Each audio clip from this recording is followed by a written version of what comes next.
Looks like this is going to be a two-parter because my phone told me that I had no more space. Bad of me. I had videos from like a month ago on my phone. Anyway, um, yeah, so there are times where I would rather be in the room doing things, um, just because sometimes I feel like I can't get as comfortable as I would like to in the living room, because of my allergies. Um, when we had our last cat, that was a big issue where I would barely be in the living room because my allergies got that bad.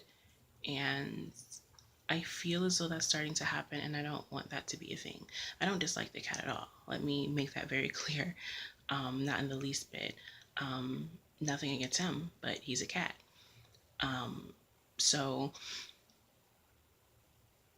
I sound like, I feel as though I sound like kind of a cunt when, my husband's being petting the cat all day and I'm like, before he comes in, hey, could you wash your hands? Or like if he wants to come and kiss me or stroke my face and stuff like that, it's like, can you wash your hands? And I don't want to be rude or sound rude or anything like that. I just know me. um, I was having a hard time doing my yoga, which is why I hadn't been doing it for a while because, a lot of yoga is on the ground and I would typically do it on our carpet. And I like to think I keep our home pretty clean. I'll like vacuum and stuff daily. So, like, I would do yoga and there would be tons of cat hair on the ground. And I would get upset at first, like, I just vacuumed. This doesn't make sense. But I think it's just getting caught in the carpet fibers. And when I would vacuum and then do yoga, it would affect my yoga because I'm just breathing in cat hair and it's just like sneezy, runny nose, all that, and it's not cute. So luckily yesterday while I was with my mom, my sister happened to have a yoga mat that she didn't need. So that was really helpful. So when I did my yoga today, that helped out a ton, because like cat hair wasn't like straight in my face. I had like a barrier. And I had been thinking about getting a yoga mat anyway, so that worked out perfectly. Um, but yeah, I don't want to get to that point where I just feel like I can't be in my living room anymore. And I don't want to be a cunt and say, oh yeah, he can't be on the couch. Like the other day, um, Kari was like laid out on the chair and the cat was like up on the couch with them and they were cuddling and it was really cute. But then when I went to like vacuum today, there was so much cat hair.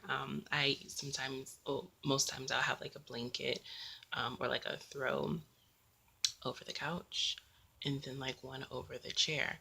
And I got rid of those today because they were just accumulating too much cat hair. The couch and the chair already do. And I just kind of took all the blankets from the living room and kind of put them in a corner, in the hallway. So I don't want to bring them in the room because they're full of cat hair.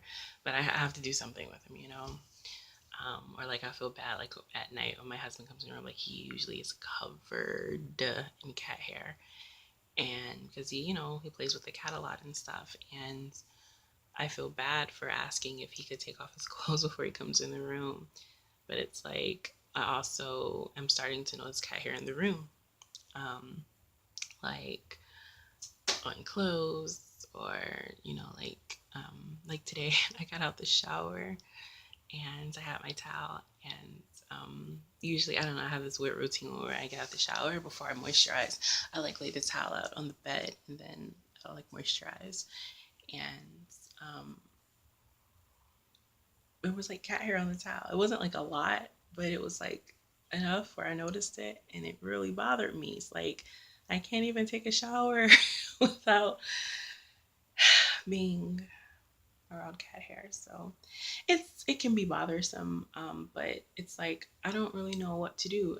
I feel like something needs to be done. So it's like I'll just do the research I have to do. I know keeping pets off the furniture helps, but it's kind of hard to keep this cat off the furniture or stop the cat from scratching the furniture. And I feel as though if I don't say, oh no, get off the furniture or try to move the cat, then everybody would just go along with it. And I feel as though if I didn't do certain things, no one else would. Not that I expect anyone else to, but you see my dilemma here. It's just I don't want to be a cunt, but I also don't want to have a constant runny nose. So So it can be frustrating, but it's an Asia problem. You know, everything that's a problem typically is just something wrong with me. So I'll just do what I have to do, or just deal with the way I have been dealing with it. You know, at the end of the day, I want them to be happy, and they are happy. So I guess that's really the end of it. So anyway, I just I don't know. I guess I've been dealing with those two things lately a lot. Um, yeah, I've been trying to better myself altogether, mentally, physically, whether it's topical, edible. Um, I just want to be the best Asia possible. Want to be the best mom possible. Want to be the best wife possible, the best friend possible, the best sister possible. I want to be the best possible that I can be.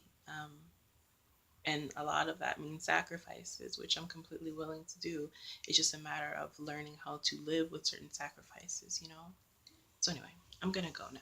My husband is waiting on me and I need to eat my salad.